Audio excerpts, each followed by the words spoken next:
ಎಲ್ಲರಿಗೂ ನಮಸ್ಕಾರ. VN ಲಕ್ಕುಮನೆ YouTube ಚಾನೆಲ್ಗೆ ಸ್ವಾಗತ, ಸುಸ್ವಾಗತ.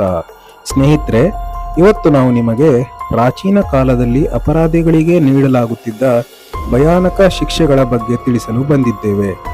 ಹೇಗೆ ಮನುಷ್ಯರನ್ನ ಚಿತ್ರಹಿಂಸೆ ನೀಡಿ ಸಾಯಿಸಲಾಗುತ್ತಿತ್ತು. ಹಾಗಾಗಿ ನಿಮ್ಮಲ್ಲಿ ಒಂದು ವಿನಂತಿ ಏನೆಂದರೆ, ಯಾರು ಹೃದಯದಲ್ಲಿ ಸ್ವಲ್ಪ ವೀಕ್ ಇರ್ತೀರೋ ಅಂಥವರು ಈ ವಿಡಿಯೋವನ್ನು ದಯವಿಟ್ಟು ನೋಡಬೇಡಿ. ಹಾಗಾದ್ರೆ ಬನ್ನಿ ಸ್ನೇಹಿತರೆ, ಈಗ ಈ ವಿಡಿಯೋ ಶುರು ಮಾಡೋಣ.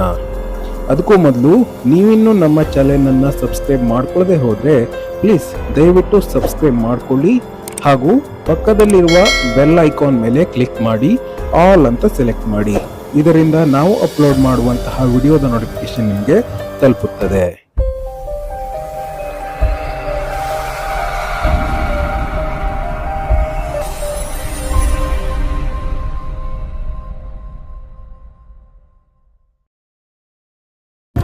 ಮೊದಲನೇದಾಗಿ ಬ್ರಾಜಿನ್ ಬುಲ್ ಅಥವಾ ಬ್ರಾನ್ಸ್ ಬುಲ್ ಪನಿಷ್ಮೆಂಟ್. ಈ ಶಿಕ್ಷೆಯನ್ನು ಅಥೆನ್ನಲ್ಲಿ ನೀಡಲಾಗುತ್ತಿತ್ತು. ಇದರಲ್ಲಿ ಒಬ್ಬ ವ್ಯಕ್ತಿಯ ಕೈಕಾಲುಗಳನ್ನು ಕಟ್ಟಿ ಲೋಹದಿಂದ ನಿರ್ಮಿಸಿದ ಗೂಳಿಯ ಒಳಗಡೆ ಇಟ್ಟು ಅದರ ದ್ವಾರವನ್ನು ಮುಚ್ಚಲಾಗುತ್ತಿತ್ತು. ಇದರ ನಂತರ ಆ ಗೂಳಿಯ ಕೆಳಭಾಗಕ್ಕೆ ಬೆಂಕಿಯನ್ನು ಹಚ್ಚಲಾಗುತ್ತಿತ್ತು. ಆಗ ಲೋಹದಿಂದ ನಿರ್ಮಿಸಿದ ಗೂಳಿಯ ಮೂರ್ತಿಯು ನಿಧಾನವಾಗಿ ಬಿಸಿಯಾಗಿ ಕೆಂಪಗಾಗುತ್ತಿತ್ತು. ಹೀಗಾಗಿ ಅದರ ಒಳಗಡೆ ಇದ್ದ ವ್ಯಕ್ತಿಯು ಒದ್ದಾಡಿ ಬೆಂಕಿಯ ಶಾಖಕ್ಕೆ ಬೆಂದು ಹೋಗುತ್ತಿದ್ದ. ಲೋಹದಿಂದ ತಯಾರಿಸಿದ ಗೂಳಿಯ ಬಾಯನ್ನು ತೆರೆದಿಡಿಸಲಾಗುತ್ತಿತ್ತು. ಇದರಿಂದ ಒಳಗಡೆ ಇದ್ದ ವ್ಯಕ್ತಿಯ ನರಳಾಟ, ಕಿರುಚಾಟ ಹೊರಗಡೆ ಕೇಳುತ್ತಿತ್ತು.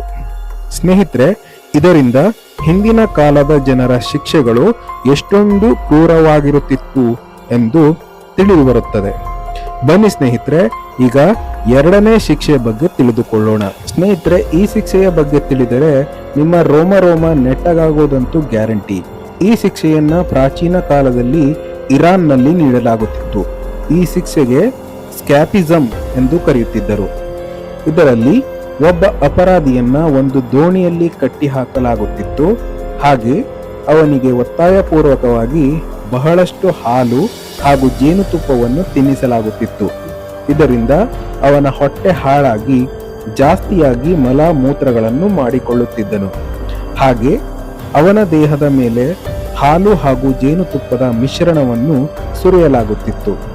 ಹೀಗೆ ಇವನನ್ನು ಒಂದು ದಟ್ಟವಾದ ಕಾಡಿನ ನದಿಯಲ್ಲಿ ತೇಲಿ ಬಿಡಲಾಗುತ್ತಿತ್ತು. ಹಾಲು ಹಾಗೂ ಜೇನುತುಪ್ಪದ ರುಚಿಗೆ ಬಹಳಷ್ಟು ಇರುವೆಗಳು, ಬೇರೆ ಬೇರೆ ರೀತಿಯ ಕ್ರಿಮಿಕೀಟಗಳು ಆಕರ್ಷಿತವಾಗುತ್ತದೆ. ಹಾಗೆಯೇ ಮಲಮೂತ್ರದ ವಾಸನೆಯಿಂದಲೂ ಹಲವಾರು ಕ್ರಿಮಿಕೀಟಗಳು ಬರುತ್ತಿದ್ದವು. ಹೀಗೆ ಬಂದಂತಹ ಕ್ರಿಮಿಕೀಟಗಳು ನಿಧಾನವಾಗಿ ಅವನ ದೇಹವನ್ನು ತಿನ್ನಲು ಪ್ರಾರಂಭಿಸುತ್ತದೆ.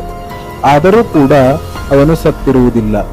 ಹಲವಾರು ದಿನಗಳವರೆಗೆ ಅನ್ನ, ನೀರು, ಆಹಾರವಿಲ್ಲದೆ ಕ್ರಿಮಿಕೀಟಗಳಿಗೆ ಅವನೇ ಆಹಾರವಾಗಿ ನರಳಿ ಸಾಯುತ್ತಿದ್ದ.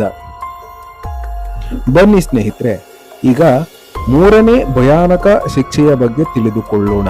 ಈ ಶಿಕ್ಷೆಯು ವಿಶ್ವದ ಭಯಾನಕ ಹಾಗೂ ಪೀಡಾದಾಯಕವಾದ ಶಿಕ್ಷೆಯಾಗಿತ್ತು ಮತ್ತು ಈ ಶಿಕ್ಷೆಯನ್ನು ಚೀನಾದಲ್ಲಿ ನೀಡಲಾಗುತ್ತಿತ್ತು.